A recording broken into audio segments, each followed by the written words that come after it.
Hello friends, welcome back to my channel Pinki Nandi vlogs থেকে সকলকে অনেক অনেক ভালোবাসা। সকলে কেমন আছো? আশা করি সকলে ভালো আছো। আর আমি তো দারুণ মজাতে আছি, খুব এনজয় হচ্ছে, দেখতেই পাচ্ছ। যেহেতু সন্দেশের আমাদের অন্নপ্রাশন হলো, তো ওই জন্য বাড়িতে অনেক লোকজন, হেভি মজাতে আছি সবাই। তো দেখো, আর 2 নম্বর মজা, আমার বান্ধবী আমার কাছে আছে। ও তো আমার বেস্ট ফ্রেন্ড, জানো, ভীষণ ভালোবাসে আমাকে। দুজন দুজনকে খুব ভালোবাসি আমরা। আর দেখো, এসে না এসে খুব কাজের, এত কাজ করতে লেগে গেছে, মানে এসে বসে থাকে না। তো দেখো, রাত্রে এত লোকজনের খাবার দাবার হবে, লুচি হবে। তো ওই জন্য দেখো ময়দা মাখতে বসে গেছে। এইদিকে কাকিমা আর মধ্যেখানে আমার বান্ধবী, 3 জন মিলে এখন ময়দা মাখছে। লুচি হবে রাত্রেবেলায়, যেহেতু আজকে মন্দিরে প্রসাদ খেয়ে এসেছিলাম, তো ওই জন্য আমাদের নিরামিষই খেতে হয় এই মন্দিরের প্রসাদ খেলে। আর এদিকে সন্দেশবাবুর আলতা দিয়ে পায়ের ছাপ নেওয়া হচ্ছে, ঘরেতে দিতে হয় না, প্রথমেই যে নিচের ঘরে দিচ্ছে, তারপর আর কি উপরের ঘরে দিবে।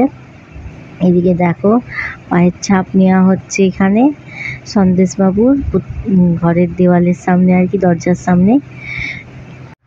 অন্নপ্রাশনের ব্লগটা আমি কালকে সন্ধ্যেবেলায় কিছুটা রিচুয়াল পর্যন্ত নিয়ে আর শেষ করে দিয়েছিলাম, নাহলে তো ব্লগটা অনেকটাই বড় হয়ে যেত। আর তারপরে বাকি যে রিচুয়ালগুলো হচ্ছিলো সেগুলো আজকের ব্লগে নিয়েছি, দেখো।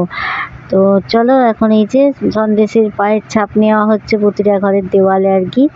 আর তারপরেই সন্দেশকে নিয়ে কিছু ওই অবস্থাতেই, গরমে আর জামা টামা পরানো হয়নি, কিছু সবাই মিলে ফটোশ্যুট করলাম, যে যেমন অবস্থাতেই ছিলাম আর কি। ভাই ফটো তুলছিল ক্যামেরা দিয়ে একে একে। তো ফটোগুলো পরে আমি দেবো নিশ্চয়ই, অবশ্যই প্রতিটা ফটোই দিয়ে দেবো, ব্লগে দেখতে পাবে। এত গরমে কাঁদছিল, প্রচণ্ড কষ্ট হচ্ছিল, তো তার জন্য তারপরে রাতের খাওয়া দাওয়া সমস্ত কিছুর ব্যবস্থা করছিল আমার বান্ধবী। এইদিকে আমার বান্ধবী রান্না করছে, টাকা হ্যাঁ ওখানেই আছি। ঠান্ডাতে হ্যাঁ, এই যে মাছেদের শুধু খাবার ভিড়ো, এই যে খেয়ে দিয়ে ভয়ে উঠে পালিয়ে যাচ্ছে, ভয়ে উঠে পালিয়ে যাচ্ছে।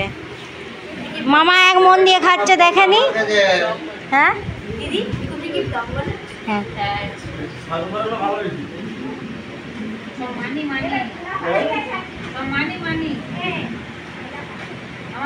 বাবা রে, আবার লুচি খেয়ে হয়নি, আবার মুড়ি খাচ্ছে। পেটটা ফেটে যাবে, আমার মতো চেহারা করে ভালো হবে। তো সন্দেশে এদিকে মাসিমণিরা, দাদু, মামা সবাই খাচ্ছিল, একটু ইয়ার্কি মেরে নিলাম সবার সঙ্গে। তারপরে আমরা বাড়ির সকলে খেতে বসে পড়েছি, আমি, মৌসুমি, মা, কাকিমা, ঠাকুমা সবাই মিলে। রাত্রে হয়েছিল যেহেতু নিরামিষ, আমাদের মন্দিরে খেলে নিরামিষ খেতে হয়, কৃষ্ণরাজি মন্দিরে প্রসাদ খেলে আর কি। তো লুচি, আলুর দম, সোয়াবিনের তরকারি, মিষ্টি, এই সমস্ত কিছু হয়েছিল, আলু পোস্ত। আচ্ছা চলো, তারপরে একদম তারপরের দিন সকালবেলায় চলে এসেছি। সেদিন তো খাওয়া দাওয়া করে রাত্রে ঘুমিয়ে পড়েছিলাম, টায়ার্ড ছিলাম। আর তারপরে একদম সকালবেলায় চলে এসেছি তারপরের দিন। এইদিকে দুজন মিলে বসে বসে দেখো চা খাচ্ছিলাম আর কি বক করছিলাম। শোনো, শেয়ার করি, আজকে আমরা দুই বান্ধবীকে একসঙ্গে বসে চা খাচ্ছি, দেখো। টাকা একবার দুজন মিলে একসঙ্গে বসে চা খাচ্ছি। চাটা খেয়ে নিই এখন সকালবেলা। এদিকে আমার মাসি বসে আছে, ওটা আমার বড় মাসি। হাই বলো মাসি। হাই। তো চলো এখন চাটা খেয়ে নিই, তারপর সারাদিনের সমস্ত কিছু তোমাদের সঙ্গে শেয়ার করবো। তো দেখো, এখন দুই বান্ধবী মিলে সবজি কাটতে বসে পড়েছি। এইদিকে আদা রসুন সমস্ত কিছু, শাক, পটল আলু তরকারি কাটছি এখন। হ্যাঁ খাবো, চলো এখন তরকারি কাটতে ব্যস্ত দেখো মৌসুমি। সত্যি কথা বলতে, মৌসুমকে নিয়ে যদি আমি কিছু বলি না, অনেকটাই কম বলা হবে। ওর মনটা এতটা সাদাসিধে, মানে ওকে আমি যদি 10টা কথাও বলে দিই, ও একটা কথারও উত্তর দেয় না। শুধু আমি কেন, বাকি আরও 5 জন যদি কেউ কিছু বলে। আমরা তো দুজনে খুবই ক্লোজ ফ্রেন্ড, মানে ওকে আমি তো খুব রাগ রাখি, কিন্তু ওর কাছ থেকে কোনোদিন আমি রাগটা ফেরত পাই না। ও রাগ বলে কোনো জিনিস নেই। প্লাস এত কাজের, কোথাও গেলেও বসে ওকে খাওয়াতে পারবে না, মানে 100 জনকে একা রান্না করেও খাইয়ে দেবে, এতটা এক্সপার্ট। শুধু সেটা না, সব দিক থেকে মনটা ভীষণই সাদাসিধে। সব থেকে যে জিনিসটা আমার ভালো লাগে, মনের মধ্যে কোনো প্যাঁচ নেই, মানে এই জিনিসটা আমার সব থেকে বেশি ভালো লাগে। কোনোদিন ঝগড়া করতে পারে না, জানো। তো যাই হোক, চলো দুজন মিলে এখন গড়বেতার চপ নিয়ে আলোচনা করছিলাম। গড়বেতার চপ দিয়ে মুড়ি নিয়ে বসে পড়েছি। আমাদের গড়বেতার চপ সম্বন্ধে কিছু বলে দে। আমাদের গড়বেতার চপ খেলে মুখে লেগে থাকবে, এরকম চপ কোথাও পাওয়া যায় না। সত্যিই তাই, আর আমি বারবার ব্লগে বলি সবাই এসে যারা খাওনি এখানে চপ চলে আসবে। আর মুড়ি খাওয়ার পর না কোনো ব্লগ শ্যুট করা হয়নি, কারণ রান্নাবান্নায় দুই বান্ধবীতে একটু ব্যস্তই ছিলাম, তার মধ্যে এখানে আর ব্লগ নেওয়া হয়নি। আর তারপরে দেখো সোজা ভাত খেতে বসে পড়েছিলাম, তিনজন মিলে একদম মা বাড়ছে আর আমি একটু পুচকুকে ধরেছিলাম, তারপর তিনজন মিলে খেতে বসে পড়ি। আর তারপরে সোজা চলে আসি বিকেলবেলায়, মানে সন্ধ্যেবেলায় আর কি। সন্দেশের আজকে একাদশী, এরকম নিয়ম আছে, তোর জন্য লুচি, আলু ভাজা, বেগুন ভাজা, মিষ্টি করা হয়েছে, ও খাবে। তো চলো এখন কিছু ফটোশ্যুট করবো, ফটোশ্যুটটা আমি এই ব্লগেই দেবো, দেখতে পাবে। আজকে যা যা ফটোশ্যুট করেছি কিছু কিছু ফটো দেবো। আর এখন ওকে নিয়ে বসে পড়েছি, দেখো এই যে একাদশী পালন করছে আমাদের সন্দেশবাবু। প্রথমে কিছু ফটো তুলে নেওয়া হচ্ছে, তারপরে ওকে খাওয়ানো হবে, তোমরা দেখতে থাকো।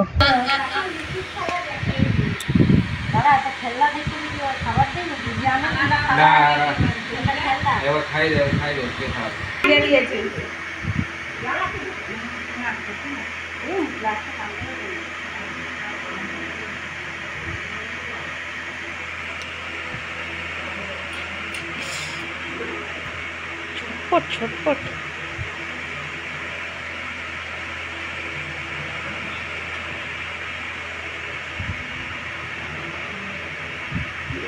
পা তুলে দিবে। মিষ্টি খাও, মিষ্টি খাও, মিষ্টি খাও।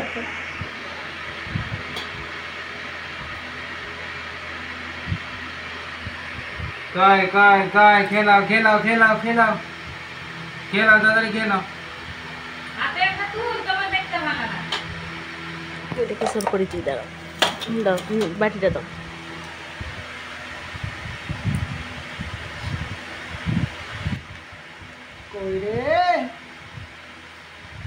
এটা করো না ওটা করো না করবো তবে কি, এটা ছিল না ওটা খেও না বকবে যে আন্টি।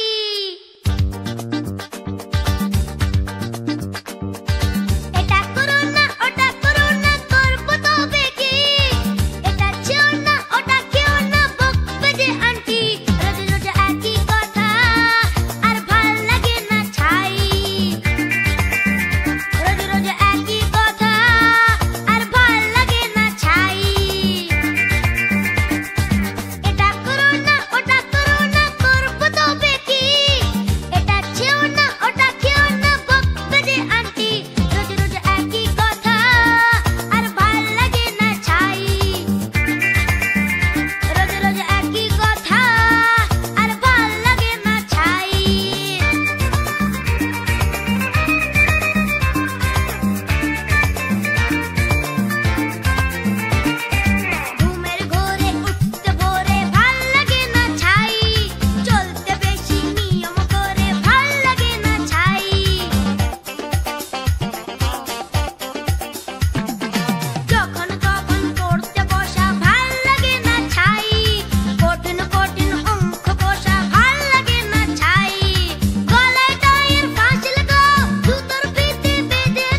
তো আজকের ব্লগটা ছিল এই পর্যন্তই। যদি ভালো লাগে আজকের ব্লগটা অবশ্যই লাইক কমেন্ট শেয়ার, আর আমাদের সন্দেশকে তার সঙ্গে অনেকটা আশীর্বাদ করো যেন অনেক বড় হয়, সুস্থ থাকে। তো দেখা হচ্ছে পরের ব্লগে। ততক্ষণ সবাই খুব ভালো থেকো, সুস্থ থেকো। আর আমাদের সন্দেশের এই যে কিছু ফটোশ্যুট দিলাম আর কি, সবগুলো তো দেওয়া সম্ভব নয়। টাটা, দেখা হচ্ছে পরের ব্লগে।